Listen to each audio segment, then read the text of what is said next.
afternoon guys. For this video, punta tayo sa makasaysayang bayan ng Naik. Meron lang po tayong kakausapin na importanteng tao.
Dino.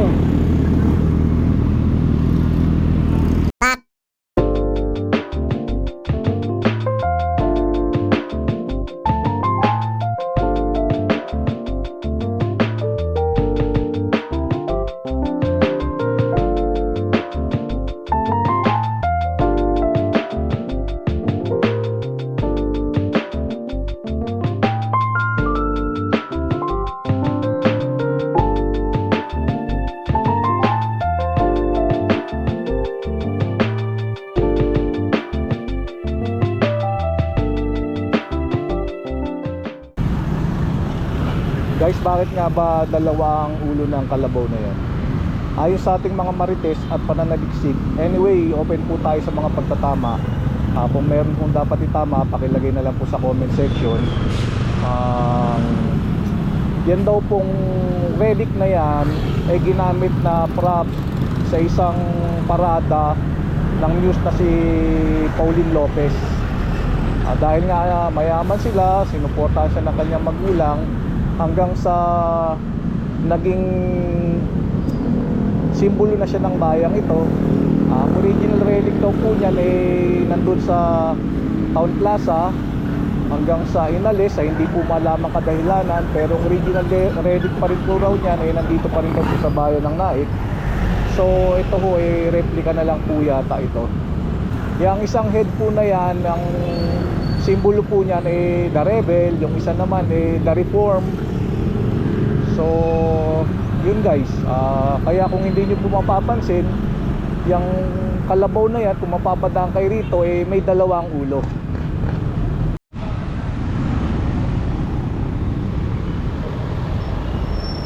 So yun nga guys, ang Municipal Hall ng Naik. So eto guys, yung papunta sa plaza. Dumiretso ka rin papunta ng trial court. Pag kumaliwa ka dyan sa may gasoline station, papunta ng market.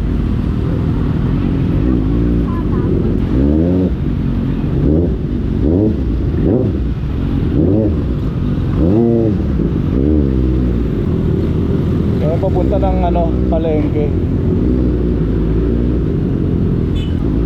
So dito padiretso naman papunta ng church.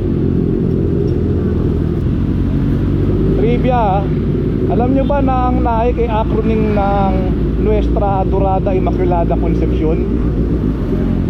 So yun ang ibig sabihin ng Naik, Nuestra Adorada Immaculada Concepcion.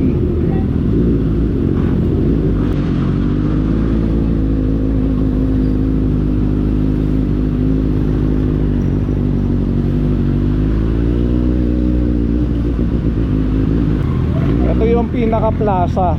Pag dumiretso ka dyan, papunta ka ng Barangay Kanluran. Pag kumaliwa ka, papunta kang Barangay San Roque.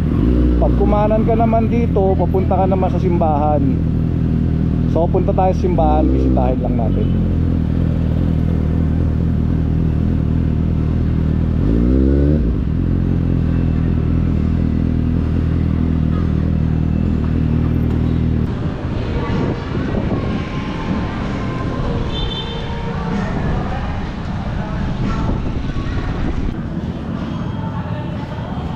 Guys, ayan ang Immaculate Conception Parish. Guys, ito yung Naik Elementary School. Ito naman yung kanilang covered court.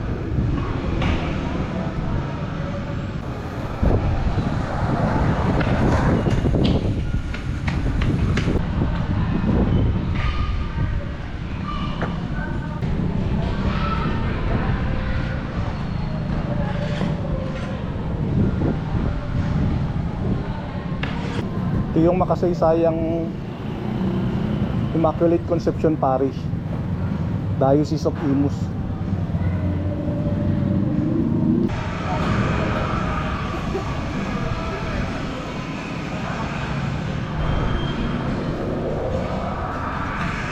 Yung may plug-in ng Hall of Justice nila.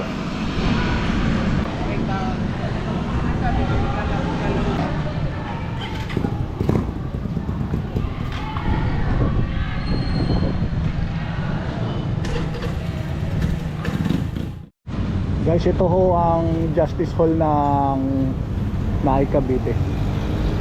May dalawang regional trial court dyan at municipal trial court.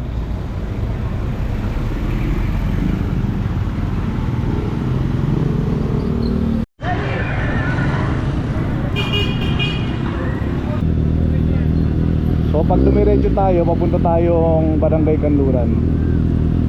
Maraming mga famous beaches dyan, papunta dyan sa Labak.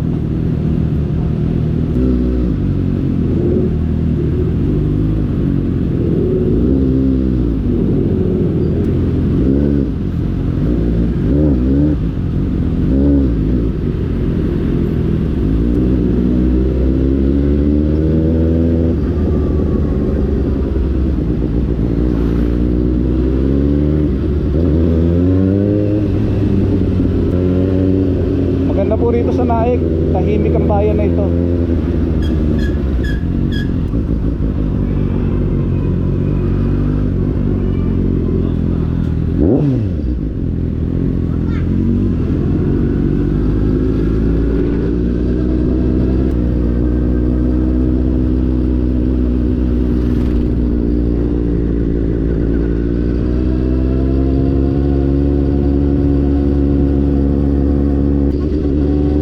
Sarap po sa mata pagka nakakakita ka talaga ng kulay green. Parang nare-relax yung mata mo.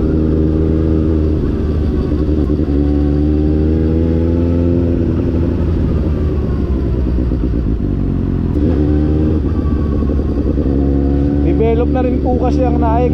Medyo marami na rin siyang subdivision.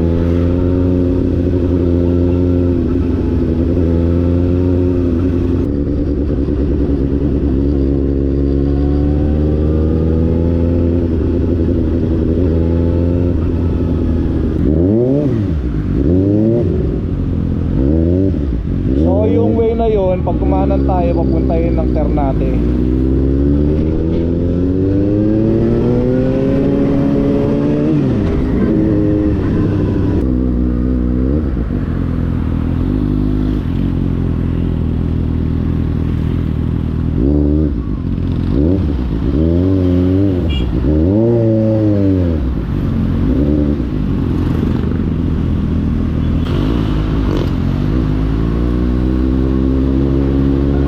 Naglalagay sila ng malaking poste. Develop na po talaga itong lugar na to. Dati makikot kami itong daanan na to eh. Nung dumadaan ako dito noon, ano lang, two-way road lang talaga siya. Ngayon, ang lapad na.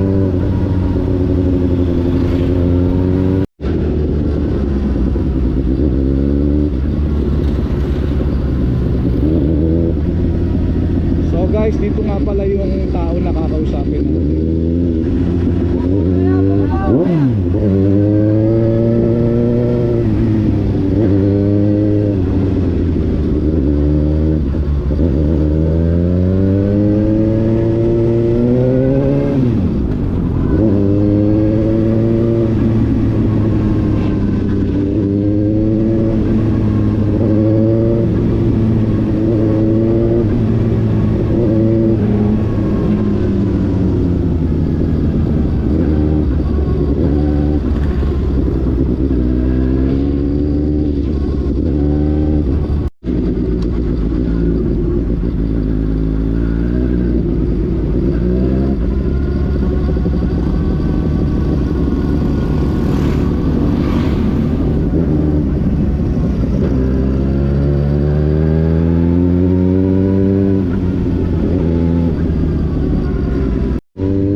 Apple Power Anniversary.